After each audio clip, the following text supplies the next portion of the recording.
Naka-ready.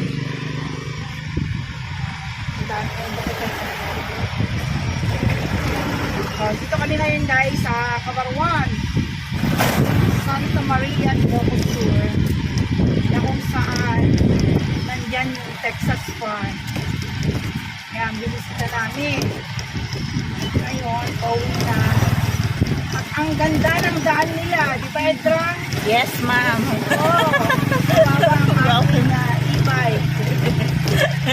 Basta ko, ringa-ringat, ito mapalinan, napagmulaan, nag-ringat na guys. Ayan. Saan nga pagkapagkakan ito, isa talagang quality drang. Ringa-ringat. Sponsor. Medyo mayatang nilalang dito yan. So,